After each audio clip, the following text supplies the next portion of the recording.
Muhammad receives a false revelation from the angel Gabriel that we know is a false revelation. And why is this important? Well, when Muhammad makes various statements, we don't believe that prophets are perfect, right? No. We don't believe that everything a prophet says is correct or accurate, right? He's not inspired in every instance. Right. So if a prophet believes something weird, we wouldn't hold that against the prophet. It's when he claims to be receiving revelation and that turns out to be wrong, then we've got a problem on our hands. And so many of Muhammad's claims about different things, we might say, oh, well, he was an illiterate 7th century caravan trader, so we're going to let him slide on those things. Not the case when he claims that he just received something from the angel Gabriel. And we actually have it in the Muslim sources where he says, in response to a question, I just got the answer from the angel Gabriel, and it turns out to be what we would recognize today as complete, total nonsense. What am I talking about, Sam? Oh, well, you're talking about the following hadith. And again, it comes from Sahih Bukhari, Volume 4, Book 55, number 546. Sahih Bukhari, Volume 4, Book 55, number 546, where a Jew came and tested Muhammad to see whether he's a true prophet or not. So it's not just Muhammad claims to get a revelation. This is a man is testing him to see whether he is a true prophet. Exactly, a Jew. And so this is supposedly clear proof that Muhammad is who he claims to be in 100%. Response to a challenge from a Jewish critic. Exactly. This is when Muhammad came to Medina, and it's okay, you claim to be a prophet. Well, I got 3 tests for you. Narrated Anas, when Abdullah bin Salam heard the arrival of the Prophet at Medina, he came to him and said, I'm going to ask you about 3 things which nobody knows except the Prophet. Notice, no one can know these 3 things except the Prophet, and yet Abdullah bin Salam knew them. Right? What is the first portion of the hour? What will be the first meal taken by the people of paradise? Why does a child resemble its father, and why does it resemble its maternal uncle? So you got the 3 tests, right? Let me repeat the last one. Why does a child resemble its father, and why does it resemble its maternal uncle, meaning his mom's brother or her mom's brother? Allah's apostle said, now watch this, Gabriel has just now told me of their answers. Abdullah said, he, Gabriel, from amongst all the angels is the enemy of the Jews. That's what this Jew supposedly told Muhammad. Allah's apostle said, the first portion of the hour will be a fire that will bring together the people from the east to the west. The first meal of the people of paradise will be extra lobe. Here it says cow date lobe. Yeah, it's fish. A fish liver. It's fish guts. That will be the meal that they're going to eat in paradise, right? Yeah, that's what they want. As for the resemblance of the child to its parents, if a man has sexual intercourse with his wife and gets discharged first, the child will resemble the father. And if the woman gets discharged first, the child will resemble her. On that, Abdullah bin Salam said, I testify that you are the apostle of Allah. Abdullah bin Salam further said, O Allah's apostle, the Jews are liars. And if they should come to know about my conversion to Islam before you, ask them about me, they would tell a lie about me. Now, I can stop there. You got the point, right? Yeah, here's the point. Muhammad has asked 3 questions to test whether he's a prophet, because only a prophet knows the answers to these questions.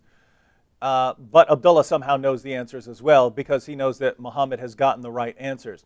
Now, there are multiple problems here. Multiple problems here. Notice that the first 2, his responses to the first 2 questions, he could have said anything, right? Yeah.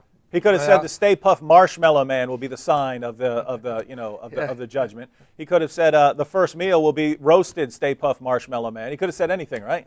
He could have said anything. It hasn't happened yet, so there's no way to say, aha, you are a prophet because you've given the correct answer. So he's asked, what's a sign, about a sign of something that's going to occur. Hasn't happened yet, so Muhammad speaks confidently. I know what it is. It's a fire that unites the east and the west. And then he's asked about the first meal in paradise. Well, how are you going to know that? Again, you could say anything. You could say fish liver. You could say pork rinds. Yeah, you could say pork rinds. You can say whatever you want, right? So these offer no indication whatsoever that Muhammad is a prophet. You could say anything. There's no way to count that as disconfirmation until it actually happens.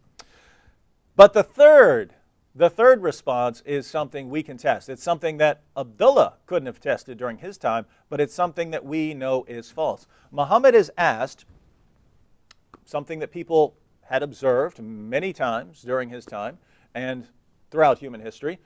Sometimes you have a child, and sometimes it resembles the father's side of the family, and sometimes it resembles the mother's side of the family, right? I mean, it could be, it could be kind of dead even, where it has features of the father and the mother. My son Luke looks like a carbon copy of me when I was his age, right? My son Blaze looks very different. But he does look like my mom's side of the family. They're all blonde-haired, blue eyes, and so on. My son Reed looks like my wife. And so sometimes children resemble different parents and different family members.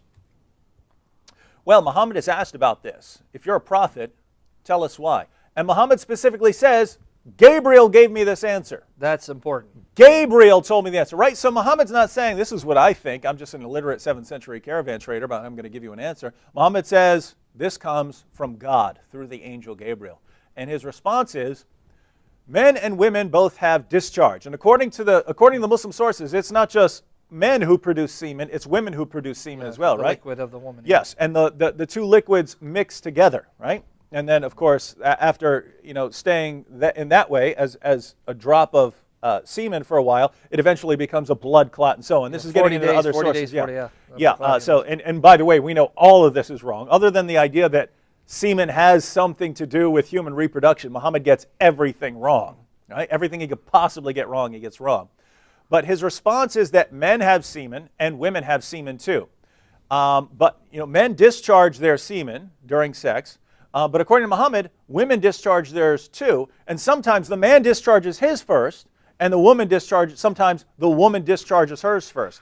Whoever discharges first, whoever semen comes out first, that's who the child is going to resemble. That's exactly what he says, right? Yeah, 100%. That's Muhammad. Now that is total nonsense. Women have an egg. And it's released a long time. It's released a long time before the man has his discharge inside the woman, because the egg has to travel. The egg has a lot of traveling to do before it eventually gets to a place where the semen can fertilize it. So children should always resemble the woman. And let me explain it differently, right? Women don't have a discharge that's similar to men, right? So Muhammad's just totally wrong there. The only way to try and reconcile this would be for a Muslim to say, oh, it really means the egg. It really means the egg, which is what the woman contributes to the process. Well, if you're talking about the egg that isn't released during sexual intercourse. The egg has already been traveling, right? The egg's been traveling for days. So the only way you could try and reconcile that would be that's what the female's discharge is. It's the egg. But if that's the case, then all children should always resemble their mother 100%. Exactly. Is that the case? No. And here's the point. What Muhammad said from a scientific perspective is total, utter nonsense. I mean, he couldn't be more wrong if he tried.